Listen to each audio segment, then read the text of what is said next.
Tu l'as déjà vu à la télévision ou tu as sûrement déjà entendu parler de Cheikh Ivan, ce chef d'entreprise, animateur télé. La culture, le sport, les spectacles et le social focalisent notre attention chaque semaine dans... Écrivain, acteur. J'ai jamais senti ton gars là. Et à tout ça, on peut ajouter encore même interprète.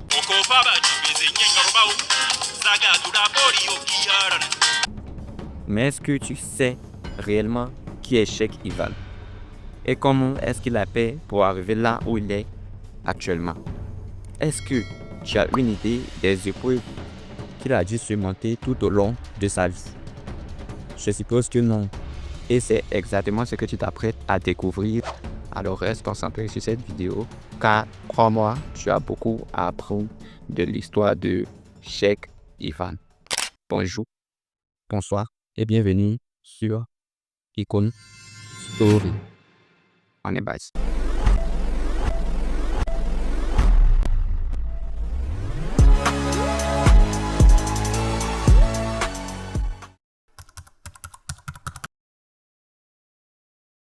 Cheikh Aboubakar Ivan Chérif, plus connu sous le nom de Cheikh Ivan, est né le 16 août 1980 à Abidjan, Côte d'Ivoire, et plus précisément dans la commune d'Adjamé.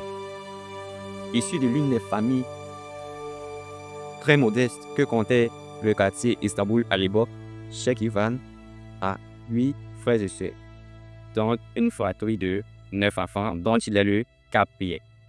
Son père est conducteur de caterpillar pour le compte de la mairie d'Adjamé, et sa mère, elle, est ménagère, comme on avait l'habitude de l'écrire. Mais en réalité, c'est une femme entreprenante et battante.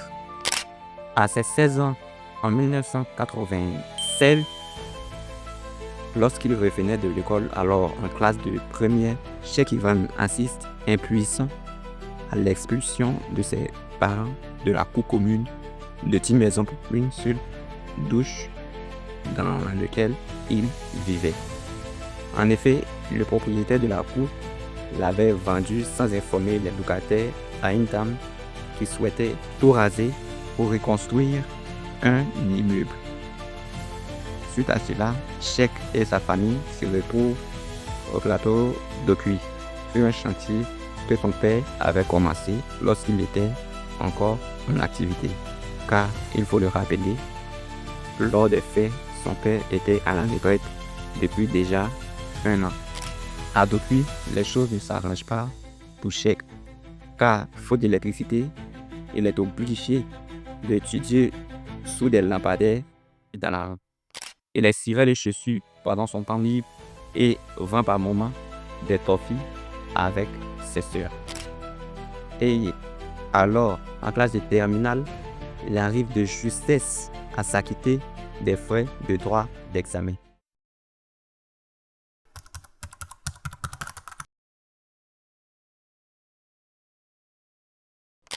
Cheikh Ivan commence l'école très tôt, à la maternelle dans une école privée, l'école Saint-Michel d'Adjamé, où il y restera jusqu'en classe de CE2, puis sera transféré par la suite à l'EPP Raymond Desclercq, car les frais de scolarité dans l'école privée avaient passé à 34, une solde qui était déjà très élevée à l'époque, et surtout pour une famille aussi modeste comme les parents de Cheikh. À l'EPP Raymond Desclercq, Cheikh Ivan obtient son CEB et rentre 6e au lycée garçon de Gervier, où il obtient le BPC. Après l'obtention du BPC, Cheikh est orienté au lycée technique d'Abidjan.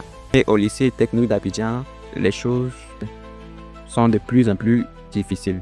Car si vous vous souvenez bien, c'est pendant cette période que sa famille est expulsée de leur maison d'Adjamé et se retrouve à Dokuy.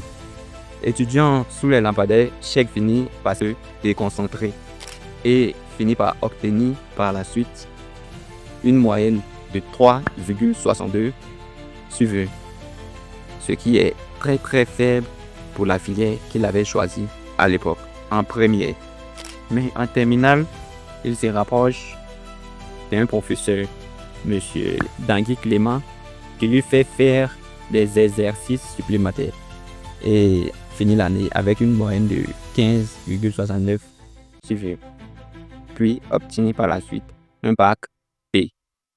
Suite à l'obtention du bac, Cheikh Ivan passe le concours d'entrée à l'INSET, qu'il échoue et finit par s'orienter à une école technique, une grande école technique, ESIC Afrique. Là-bas, il essuie difficulté sur difficulté.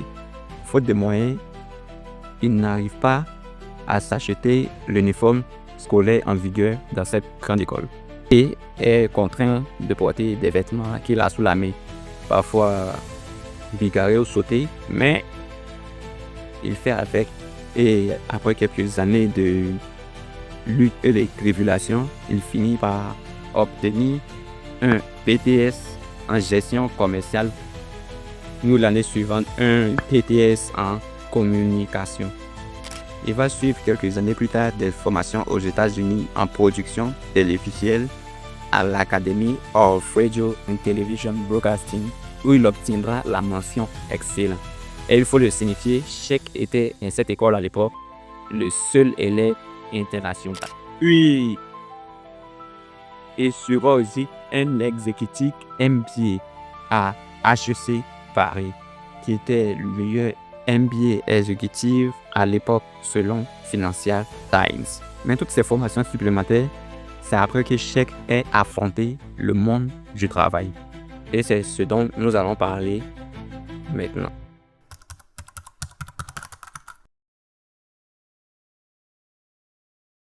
Après avoir fait son BTS et son DDS à l'ESIC Afrique, Cheikh Ivan réussit à avoir un stage grâce à une voisine adoptée du nom de Jeanne Oulibaly. Alors sous-directrice marketing à la RTI, elle réussit à lui trouver un stage à la Chambre de commerce de Côte d'Ivoire. Après sa formation, Cheikh se retrouve sur le marché du travail. Tout le plus dur commence. Après quelques temps, et voyant les opportunités tarder, Cheikh Ivan est animé d'une envie de faire de la radio, un domaine qu'il n'avait pas du tout envisagé pendant sa formation. Alors, il commence à en parler à son entourage et heureusement pour lui, Jeanne Coulibaly, une fois de plus, lui vient en aide en l'informant qu'un casting est organisé par la radio Nostalgie. À la veille du casting, Cheikh répète toute la nuit avec un magnétophone en s'inspirant de RFI pour travailler sa diction. Lors du test, Cheikh est stressé, mais réussit à le passer avec brio. Et la sous-directrice adjointe de l'époque trouve que sa voix n'est pas mal pour un débutant et décide de lui offrir un stage. À la radio Nostalgie, Cheikh ne passe pas directement à l'antenne. Il rédige des dépêches, et il observe, il apprend, surtout en silence. Puis vient le 3 juin 2003, où une chance se présente à lui. Sarah Diko, absente ce jour-là, l'appelle et lui demande de lire le flash info de 11h, ce qu'il accepte bien entendu. Après sa lecture, les avis sont partagés. Pour certains, c'est bien, même d'autres le critiquent sévèrement. Et il est retiré de l'antenne. Après ces débuts difficiles, Cheikh ne perd pas espoir. Il reste concentré et attend son moment. Et ce moment finit par arriver. Car plusieurs mois après son premier passage, il est maintenant confiné par Sarah Diko et retourne à l'antenne. Il anime des émissions et celle-ci gagne en popularité. En 2006, à 25 ans seulement, il reçoit le prix Ebony, un prix qui récompense les meilleurs journalistes de Côte d'Ivoire et fait de lui par la même occasion le plus jeune récompensé. 2 ans après, en 2008, il reçoit le prix Jean-Hélène des mains du gouverneur central du Canada. Ce prix est un prix décerné par RFI, RSF, OIF pour son talent de reporter. Après l'obtention de tous ces prix, Cheikh Ivan ne se repose pas sur ses lauriers et continue de travailler. Et tous ces travaux finissent par payer. L'année suivante, en 2009, il est promu au poste de rédacteur en chef de la radio Nostalgie. En 2013, il reçoit un second prix. Preuve de son acharnement au travail et de sa constance dans l'excellence. Mais Cheikh Ivan ne s'est pas arrêté là.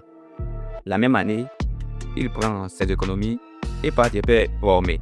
Comme nous l'avons déjà mentionné, il part aux États-Unis pour suivre des formations en production télévisuelle. À son retour de formation, il continue de gravir les échelons.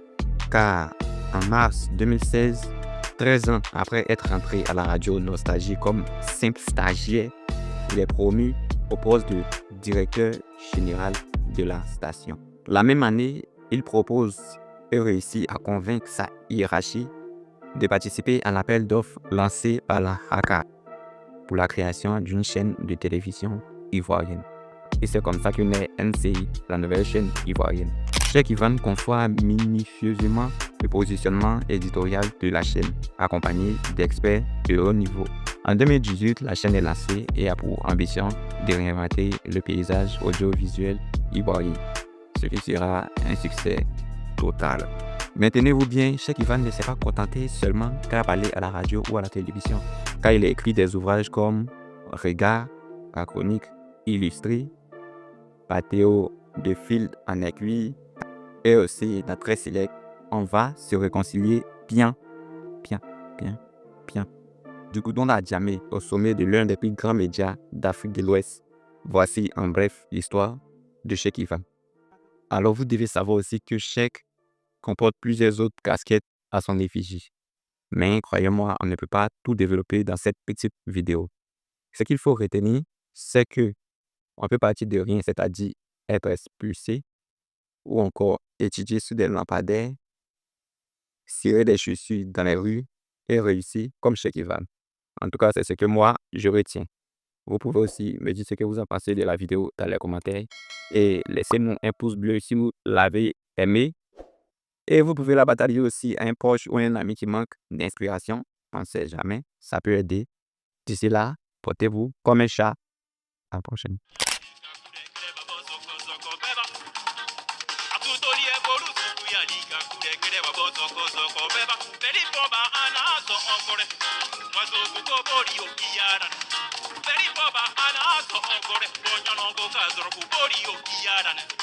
Oko baba jibeze nyenyorobao zaga dura bori